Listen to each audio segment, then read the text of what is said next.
Welcome to the Private Equity Exchange, the only summit bridging the gaps between limited partners, private equity funds, corporate executives, and entrepreneurs.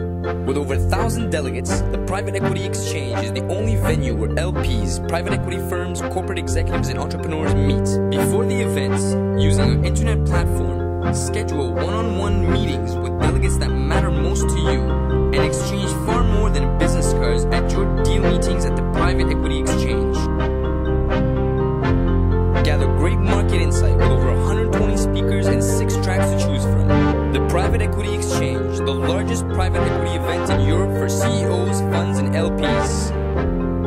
You are looking at venture capital, serial entrepreneurs, emerging technologies, growth engines and barriers, tech M&A, innovations and IP, people, client acquisition and law. Introducing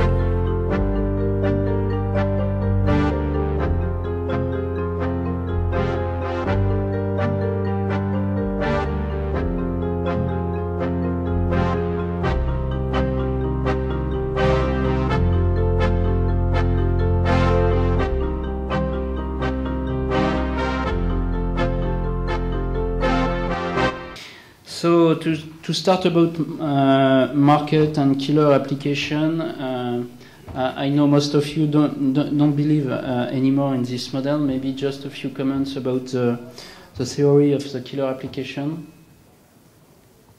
Maybe Anne-Valérie? Well, I agree very much with what has been said before, is that when at the stage where we invest, it's very hard to say which company is going to be really successful or is just going to live or even die. And I would advise to go for the simpler ideas and that are the most likely to be successful. But it's very hard to predict. Yes, thank you.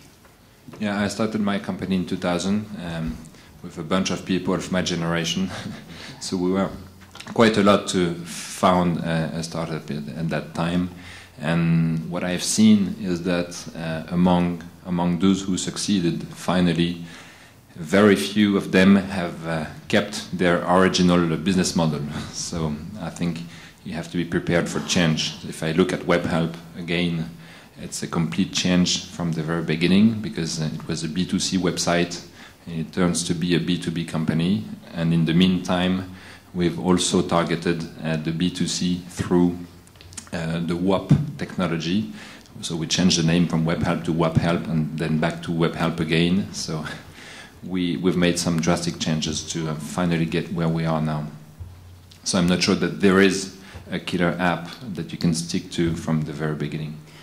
How easy, Frédéric, was it to change business models?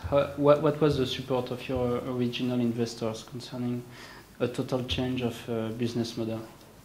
With the same team, I imagine?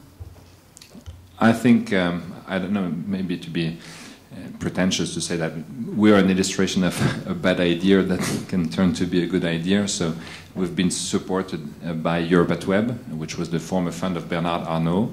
And we were largely funded. I think that's one of the key success factor because it has given us some time to change and to adapt. If we had run out of cash, we would have been dead before. They realized that it was a no-go where we currently stand in 2000. So it was not that difficult to convince them that we had to change the business model. How did you convince them that this time it was the right business model? Now, I mean, the figures are self-explanatory. Yes, I mean, we're going to post over 20 million euros EBIT this year, so it's 33 EBIT margins. But at that time? At that time? Yeah. We used basically the US examples. So there were some companies, I mean, US are still ahead, about 12 to 18 months.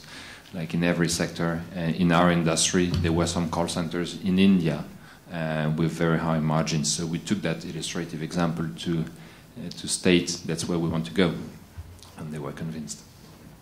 Okay. Yeah, I would maybe just add one comment. I mean, I'm not at all a technician, far from there. I'm more, I would say, kind of professional manager. And talking about killer app to me sounds a bit like a piece of technology that is going to change the world. Frankly speaking, I don't believe so much in that. I think it's more, you can talk about killer models, you can talk about killer managers. And as Lund presented in his presentation, at the end of the day, really, it depends very much on the people. People who are managing that application or that business model, but also the people that are ready to accept it in the market, which means basically the public or the companies that are interested in that model. So application in itself, I don't really believe in it. I mean, I've seen all kinds of, startups before they were even born with so-set killer applications, and they never took off the ground. So at the end of the day, it's more a matter of, okay, finding something that fulfills a need in the market. And that would be rather my, let's say, definition of a killer business model rather than a killer application. So to follow up your lead, what I take is that there is not so much about technology innovation, but more today about business model innovation, people innovation. I would say technology by itself is probably worth very little. It's basically how the market is perceiving that and how the people who are managing the business bring it to the market. But technology by itself, I mean, it's going to be there. But there will always be somebody who will be smarter, that will come up with, higher sophisticated technology. It doesn't mean that the higher sophisticated technology will be the winner at the end of the day, because, I mean, you have all seen examples of all kinds of products where basically, the better technology is not the one that is accepted by the market. So, I would say killer application in itself, I would rather extend that concept and say, killer business model, and what the market is prepared to take. To support this idea, I'd like to remind that Vincent van Gogh, the famous painter, during his lifetime has only managed to sell only one painting. So marketing is essential. In terms of innovation, business model innovation, do you see a difference between Europe and US in terms of innovation, of business model innovation, or does it depend on the sector? I wouldn't think so. I think we basically, we always talk about global and global this and global that. At the end of the day, that's really what's happening. I mean, what happens here today will happen tomorrow in another part of the world.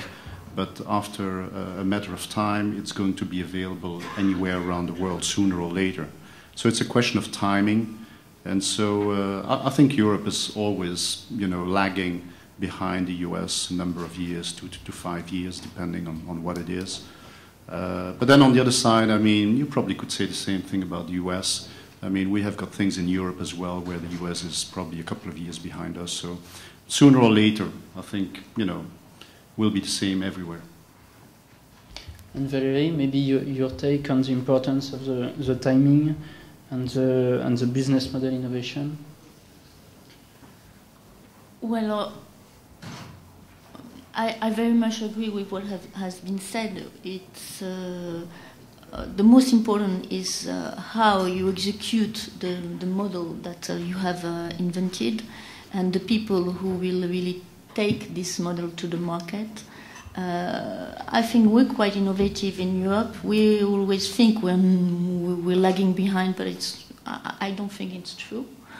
And we invest in different sectors, and even in the semiconductor industry, you have world-class companies in France or in Europe that grow all over worldwide and find their place. And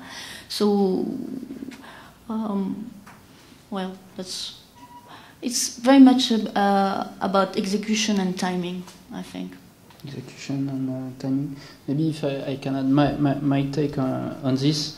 I remember at the early 2000s when a lot of people were working around mobile applications in the web, mainly in the web industry. It was interesting to see that a lot of companies were working on building new web application in 2000 when there was nearly no web phones available on the market.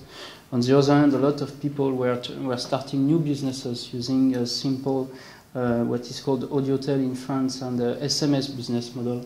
And in months, they started to make millions when simply by selling ringtones. That was, I would say, an interesting lesson in the mobile industry and a good case of, say, no technology, but a new business model, a totally new business model, a new industry actually. Okay, to continue on intellectual property, that's a question that always comes to mind, particularly depending on the industry, probably more in biotech and hardware. Luca, what's your take on that? Is it today? Do you have to have a local strategy, a global strategy? Does it depend on the industry? Well, based on the experience I have on exit, the IP is a crucial subject for the technology companies. It's always the first thing that buyers will look at. It's the most important point in data room and due diligence. So if this and when there is a weakness in the IP, that often either kill the transaction or will double the timing for getting to a transaction, and often the weakness is something which dates back to the beginning of the company. It's at the early beginning, the very beginning, the IP had not been secured. It was something which had been put aside by the management and the VCs, and it always comes back very heavily actually at the end and at the exit when the buyer looks at it. I think this is very true in biotech and hardware, but in IT it's less true. First of all, because there are less or weaker ways to protect the IDs in IT. And when you take the place, you take the market share, you're the leader in what you do, the IP is less important. Of course, we're talking here about, we're not talking about brands and websites and things like that. Those are important for everybody. Yeah, I think that in IT it's less obvious. Okay. But in hardware and in biotech, it's just you don't have the IP, or the IP is not strong enough. You just forget it. Well, it's not very significant regarding WebHelp because we're a service company, so only the brand matters, but there's no patent. So. Yeah, I would basically answer the same as Frédéric. So, I mean, when basically, okay, we want to go international, the first thing we did was to make sure that the brand was protected on an international basis, which is quite a bit of an exercise. It takes 3 to 4 months, actually, to have a brand name protected on an international basis.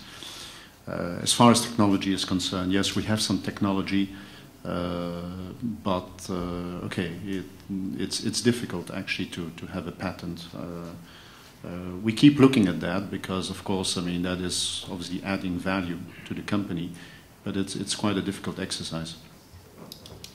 There has been a lot of discussion some years ago about patenting software in Europe. Where are we on this side, Luca, compared to the US? No, just an additional remark on what was said. Underlined just before. There is this problem of IP, and there is another problem which always comes back very heavily at the exit. It's the spread of the equity. It's a totally different subject, but upon the exit, when you have minority stockholders which do not want to sell, it can always be a nightmare, and often it dates back it comes back to the beginning of the company, when in the early years or in the early months there was one or two minority holders which were relatives or friends and which were not directly involved in the business, and that is also a very important point which can kill the deal. So what you say is that actually taking care of the law part is important from the very beginning of starting a company. Well, minor subject at the beginning can reveal to be break dealers at the end. Yes. Okay. So no point concerning software patent. No point. Okay. And Valérie, maybe on this. No. Okay. So concerning. We don't invest in software, so. That's easy. Okay. Concerning the people and staff challenge, startup companies usually go in different phases during their life. There is a seed phase, a startup phase, or maybe a growth and development phase. Usually some sort of internationalization. What can we say about the team? Because behind every startup, behind every company, there is a team. But usually, in startup companies, we have founders of the companies that are still on board. At least at the beginning, we've got at some point some professional managers that are coming on board. What's your take on this? Maybe Anne-Valérie, you can start. Well, it's obvious for us that people are key. And it's our job to find the good people for the stage at which the company is, and that's really where we can have some interesting input in the companies that we invest in. And Quotatis is a good example of that, because the founder of the company has left the company when we have decided to invest. And we've brought professional managers, as you said, in to develop this company. And the founder is still one of the main shareholders, but he was smart enough to agree that he wouldn't be the one to develop the company, and that's really smart. And I'm sure he's going to, get the most of what he's invented by agreeing with that. And people are really key. If you have the best ideas with people who cannot handle it, you go nowhere. And again, I agree with what Mr. Lund said. It's that's what we really invest in is people. Maybe to broaden the subject, the growth is a difficult experience.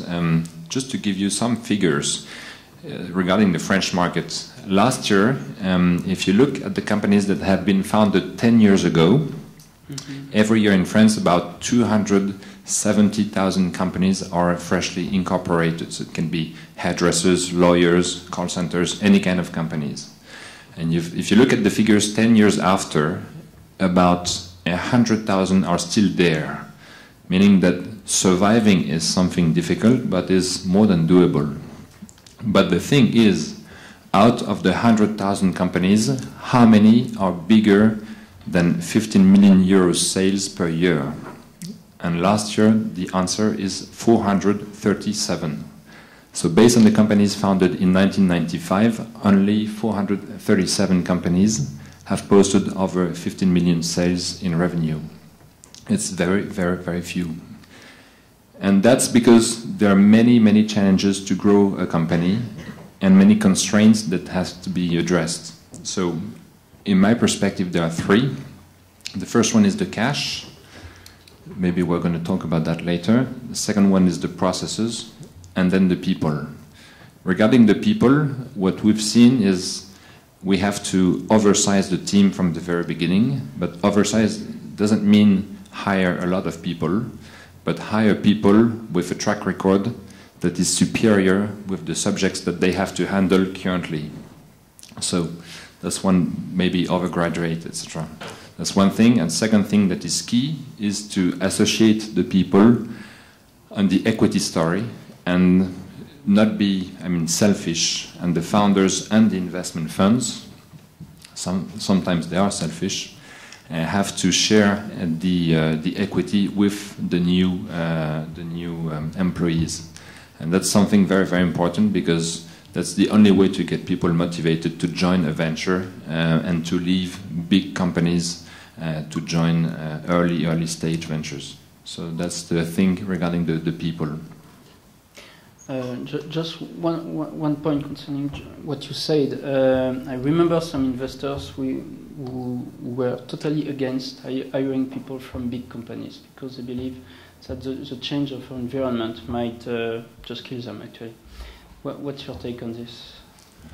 I think it has to be a mix. It cannot be only fresh startups, 23 years old, and it cannot be as well only white-haired people. So I think that it has to be a balance between different kinds. I think that we target for WebHelp, we target people with an age between 30 and 45 because we think it's somehow an optimal. Sorry for the average age in this room, but we believe for a startup it's like an optimal between experience and youth and dynamism. But once again, there is not absolute truth in one side or the other. You have white hair. Oh, there's a question, I think, there in the... Sorry. Yes, you can ask your question. Yeah, a question for Frédéric. It's about your... Thank you. It's about your choice to outsource part of your teams in Morocco, actually. And apparently you have 5 times more staff in Morocco than in France. How do investors react to that? And is it... Today, everybody talks about globalization, blah, blah. But is it well accepted, well received, and how is your outsourcing experience in Morocco? I think that the investors, I'm speaking for you, investors, they first look at figures. So when you have it's not true? Okay. So when you post a very high profitability, I mean, they don't really matter. I mean, as long as it's a legal business, it's not drugs or sex, I think the way you gain that is less important. Regarding our experience, when we came into the CRM space in 2000, there were a lot of contact centers already, so we had to differentiate ourselves. So the thing that we found out was innovative, was to offer services from low-cost countries, which had never been done before. So that's how we gained this market share, and that's how we gained this leadership in the market, because we were the first to establish a call center in Morocco and the first to establish a call center in Romania. That was done in the US with India, but that had never been done before in France. On the asset-wise, it's true that part of our assets are in Morocco, but that's part of the story. Now we have very close relationship with the government in Morocco. We have secured that, so it's not very risky, I'd say. We will continue more on the topic of globalization and outsourcing by the end of the panel. Frans, maybe some comments concerning the a couple of comments before I make my personal comments from my own experience. I would first like to underline what Lund gave in his presentation and really what summarizes a lot of also my ideas. Is part of the presentation of Lund said, well, even if it's some kind of so-so idea, I mean, it can be brought to a success by smart managers, by smart people. And the other way around as well, which means, okay, even if the idea is brilliant, if it's only lousy people who are managing it, I mean, they can very quickly make a big mess out of it. So that just to show the importance, in my opinion, about the people in managing basically any business. Now, from my personal experience, I mean, I would maybe say it occurred on 3 occasions where I came into the company when it was already in existence for a few months or a few years. So basically, I'm not the guy who invented it. But as I said, I mean, I have the advantage of having been working with larger corporations a bit across Europe and the Middle East, and so basically, I've assisted to that kind of difficult moment in a company where, for all kinds of good or bad reasons, I mean, the initiator of the startup company has got to, let's say, sit a bit on the side, which means he can still be in the company or he can decide to leave. But it's always obviously a difficult moment for that person. And it's difficult because at the end of the day, it's his baby. I'm sure Frédéric probably still feels today like, okay, his company is his baby. And giving his baby in the hands of somebody else is something very, very difficult. The second reason why that transition period is difficult is because the people who have been working from the right beginning, from the very first day, I mean, they are very loyal to the one who basically set up the company. And you come in there as a professional manager and you say, well, you don't say it like that, but basically everybody understands it like that. Here is a guy who is going to take up, the management of the company, and we don't know from where he is coming, what he has been doing, We only know that, okay, our guy there, who has been there for the last 2 years, he has been, setting it up for the last 2 years. And so change is a big trauma for all those people that are very loyal to, the guy who has been taken up to that point. So, I mean, I would say, as a professional manager coming in, it basically is asking for a lot of tact. It's asking for a lot of psychology. It is making sure that, okay, you can round the angles and make understanding. There is a lot of communication needed to make the people understand what's going on, and that it will be, at the end of the day, to their benefit. To the founders' benefit, but also to the staff's benefit. And it's definitely not an easy situation, but for the good of the company, and I must say for the 3 companies where this happened, basically it has been for the good. Since all those companies have been growing rapidly after that. And I dare to say that, okay, I think I'm part of the success of those companies. Just to jump on what Frans was saying, it is a human trauma. It is also a very difficult technically. Replacing a founder or the head management will require to put some equity aside and give them some equity. And when the company has already a story behind it, when the equity is not worth what it was worth at the beginning, there is of course a premium. There is a premium on which the VCs are not ready to discuss. And unless the new management is taking an important tax risk, they will have to buy this equity at market value. Otherwise, the tax administration behind that might have something to say. Changing or upgrading the management is not always necessary. And the successes I mentioned before, like Soitec or Inventel, when we sold the companies or brought them to the IPO, the founders were still there and were still heading the company. And the latest company we sold, which was SI Automation, the 3 founders were still on board. So it's not the rule. I mean, if the management can grow with the company, there is no reason why the management should be changed.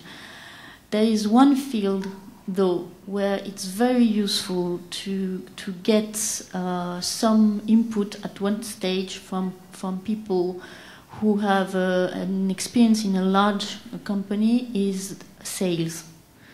Because sales processes and methods cannot be invented, and once you've learned them in a Xerox-like company and you know them, you can apply them in any other field, and that's very useful for a startup to bring this kind of knowledge and experience in, and it's not something that you just reinvent every day, and you gain a lot of time by bringing experienced sales manager in. Okay, we just spoke about trauma when there is a founder that must move on the side or out of the company.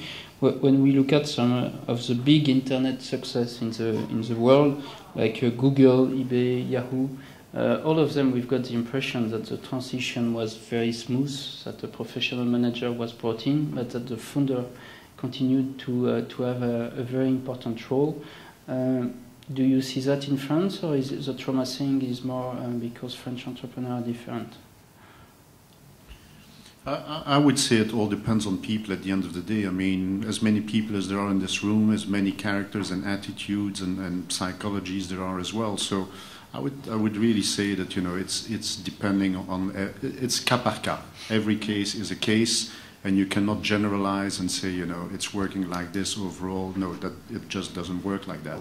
I mean, you talk about human beings, and every human being is different. So there will be, you know, there will be transitions where it will be very smooth, because the founder realizes that, okay, he needs to have somebody to take over who will do it, you know, better and faster than he could ever do it. And there will be other cases where the founder will just not accept to give away the baby. Frédéric, maybe you've got It depends if the management team has been marketed as well. If you look, for example, at eBay, I think that the CEO, Meg Whitman, I don't know, I can't recall the name. Meg Whitman has been more marketed than Pierre Omidyar, who's the founder. That's true, yeah. So the disappearance of the founder is not that trauma. Depends. We spoke about the sales function in the company. What about the CFO function in the company? That's a tough one. That's maybe the hardest one to find. From our perspective, we have always found it difficult to staff at the right time with the right people on the CFO side, because at the very beginning, startup companies don't need a real CFO and cannot afford it. It's they are too small, and CFOs are too expensive, so they have to start with a financial controller or even outsource this function. And when you grow fast and you have to hire people a little bit in advance, as you said, it's not so easy to get the good CFOs to leave their good positions and have the startup spirit and take the risk to join a fast-growing startup. So it's tricky and difficult to find for the right timing the right CFOs, and that's a tough one. Maybe that by definition CFO are risk averse. Of course, otherwise they wouldn't be CFOs. No, I'm joking, but it's also because it's scarce. It's a scarce resource, and they're really well paid where they are in big companies, and it's not that obvious to make them join. Okay. But at one point of time, the startups really need them, and well. Yeah, good reporting is always useful for investors. No, I'm not. Reporting is not a problem, because if you have good controller, if you have good tools, you have good reporting. It's not so much reporting than strategy, financial strategy, being ahead, being able to negotiate with for big contracts, for IPOs and things like that. So it's more than just reporting. Okay, Frans? Yeah, I just want to take a chance to do some advertising intermission. Is that in our company actually we are looking for an international controller with the potential to become the CFO of the company. So you know, if you know any good potential CFOs, let me know. Okay, good. Next topic concerning law as a tool for funding globalization and outsourcing. What's your take on this one, Luca? I think the principle is that law is just a mean and not the end. The council you will choose will be here to provide you with the tools that you need to reach your target. You've got outsourcing, you've got exclusivity, all these kind of tools are there are plenty of tools available.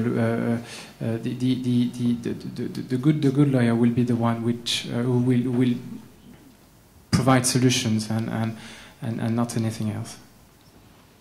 Yes, Frédéric? I think it's an area where the investors can help the entrepreneurs a lot, because most of them are not experienced in this matter, and we can have fruitful conversations with our investment funds regarding all the legal aspects. So if I had an advice for investment funds, that would be that one: support your entrepreneurs in the legal matters. Okay.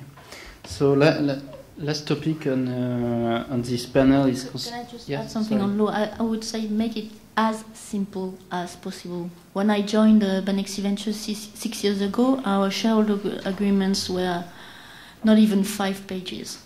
And I don't think that the quality of the deal you make is the length of your shareholder agreement.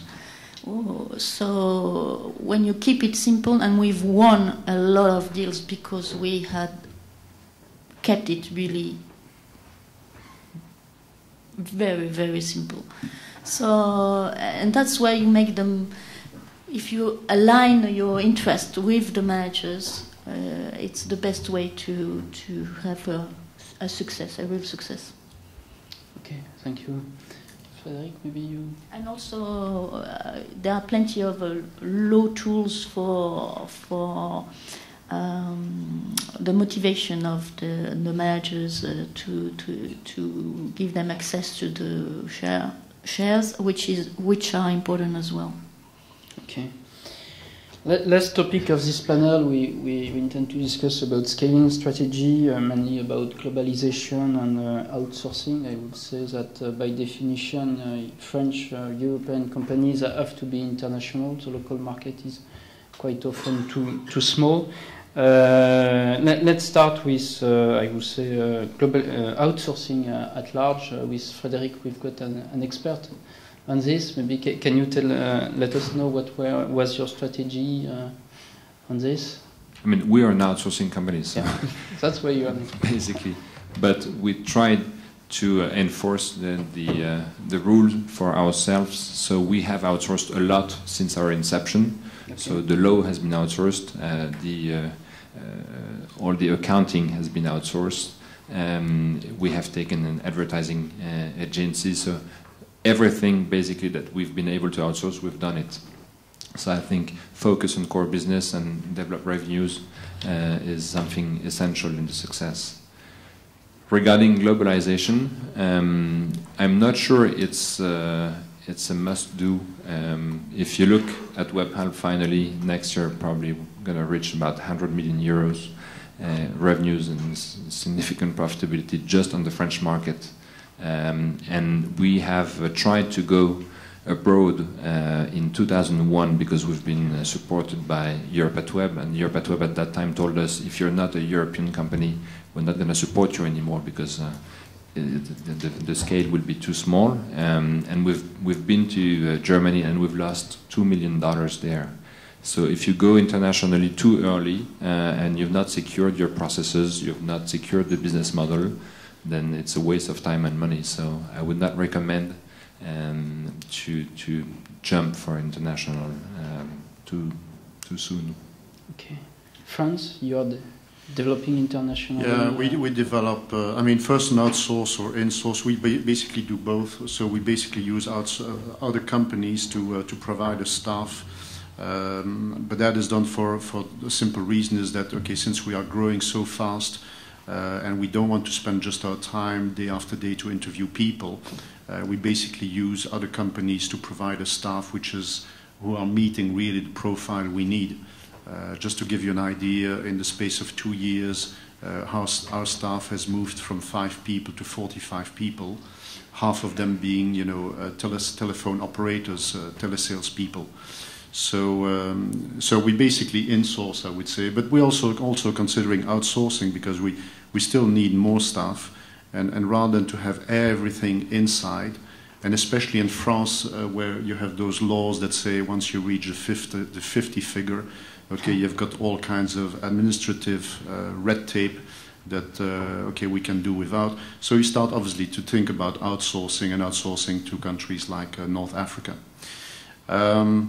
Concerning globalization, I don't know if, for our business we really talk about globalization because our business is really very local.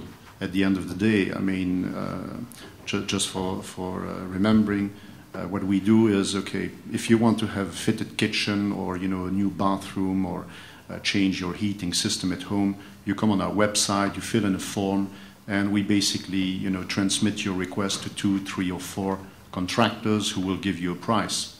So if we talk about globalization, saying, you know, you can do things across countries, it's really not the case. There will be bits and parts of that if we go to the south of Europe, as everybody knows, in countries, you know, around the Mediterranean, where a lot of, you know, people from the north of Europe go for retirement.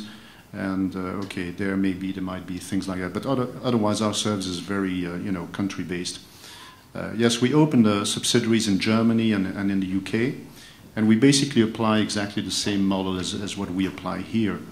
Although I would say in Germany we came across a situation which was quite interesting, because the German model was completely different from ours at the beginning. And the German market is very different in that respect, since they use basically reverse auction-based systems. And so it was a bit of a dilemma for us when we went to Germany to see, should we go straight into the market with our model, which is basically lead generator and selling leads, or should we use this reverse auction model? So what we decided basically was to go into the market, keeping both models in parallel for a period of time, and let the market decide, you know, what they found most sexy. It happens that at the end of the day, they found what we call the French model, the most sexy model, and so we basically switched over.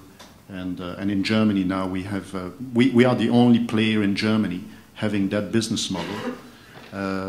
Whereas all the others are still in a reversed auction. But we firmly believe that we will be winning at the end of the day. Anne-Valérie, what's your take on this? I just wanted to say that here again it depends on the sector. If you're in semiconductor, you don't even think about selling only in France. It's just a nonsense. You global the first day. Otherwise you'll never survive. In IT, it's less obvious. You can grow, and you can grow a nice business being only French. And if you see Mythique, if you see Sologer, they've grown really nice businesses only in France. And there is still room then to go abroad or to, well, and going abroad too soon can just kill you. So it all depends also on the environment you're in, and it's again a case by case analysis. And if there are entrepreneurs among you, I mentioned this company that was set up by my wife a little less than 10 years ago. It might open quite often, but there was, I don't know, 90% of the people she met told her that the business model was not viable, and that the company would go bust within 5 months. She followed her mind. And brought the company now to 60 employees, mid-cap company. Do what you have in mind. Don't listen to others, and work hard. Anne-Valérie? I think there is no set-up rule. You just have to find the good people to develop the right ideas at the right time. So it's a mixture of so many things that you can say one thing and just it's contrary 1 year later or even the day after. You have to trust what you do, and trust in the people you partner with. And choose the partners that share the same ideas you have, and not trying, can challenge you sometimes, but right at the beginning, try to find the people, the partners, that the managers, financing people that share your ideas? Yeah, overall you have three main constraints to summarize for growth. The first one we've talked about is people, so do not hesitate to overstaff.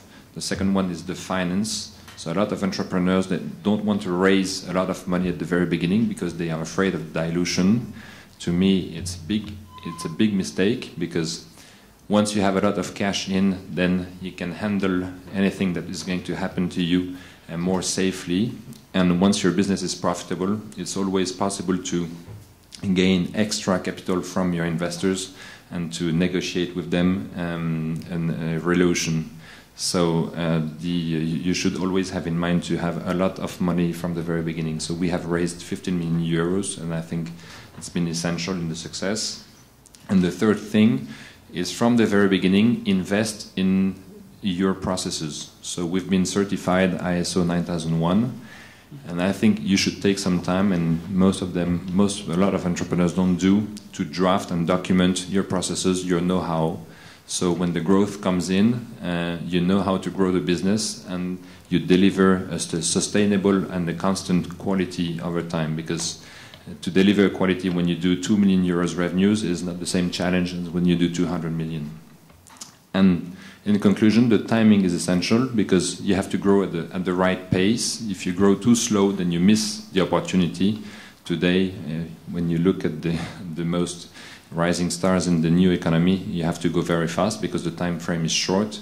But if you go too fast and you try to create the market when it's not there, and then you lose your money and then you go bankrupt. That's what happened to Overture, and timing is essential. Can I just answer on the size of the money you raise? Of course. Because we don't agree in that, actually. We think that you should raise the money for each stage of development you're in, and the right size of amount of money. You've been wise enough not to spend your money. But what happens usually when people raise too much money right or at a wrong timing is that they spend it also very, very fast. And usually it's not in a wise way. So you're maybe one of the exceptions, but what we think is that you have to adjust the money you raise to the milestone that you have to in mind for the next steps you have to achieve. Frans? Yeah, I just would add a couple of comments from my own experiences. That I would say when I meet guys who want to set up a startup, a new business, whatever it is, what I still come across very often, and where I'm still surprised, is that, I mean, their main concern is actually more to how can I raise money, instead of asking the question, how can I sell my product? And that is always astonishing for me, that I say, start maybe by trying to sell a couple of your things, whatever you want to sell, and after that the money will come by itself. The second thing I would say is, nowadays more than it used to be in the past, is to have a very, very fast access to the market and professional execution. I mean, more and more, there is no room actually anymore for amateurism, so you really need to have people who have been already around a number of roads and know exactly the pitfalls that you should avoid. And last but not least is to say there are no sacred cows. And what I mean by that is, even when you have been in business for a number of years, what happens, and actually I'm not saying it's necessarily the case for the manager, but I mean it might be the case for the staff in your company, is that people tend to do things because the day they joined the company, they were told this is the way to do it. Okay? And you let them do, and in the meantime, you bring in technology, you bring in new processes, but people still keep doing things like if that technology did not exist. So you end up, if you don't look at it very carefully, you end up duplicating your work or triplicating your work. And so it's very important on a regular basis to really review the entire company from top to bottom and basically question the people and say, why do you do that? I mean, one simple example, okay, I don't want to spend too much time on that, but okay, at one stage our company was starting to grow really fast, and I could see that the people, okay, we have some paperwork, although we're an internet company, we still have some paper. And this paper was coming back, and okay, we had a couple of girls basically filing this paper. Till the day I said, okay, we're going to stop doing that. We're going to send all that paper to a digitalizer. So a company was putting every that on a CD-ROM. You put it on a server, you can access it anytime. Now, funny enough, is 1 month later we were doing that, the girl was still filing all the documents in folders, which was totally useless. So, I mean, you know, no sacred cows. Basically put things in question, and every morning at least there should be 10 questions like that to say, should we still do this, and is this the best way to do it? Okay, thank you, Frans. I would like to thank our panel for the great discussion we had.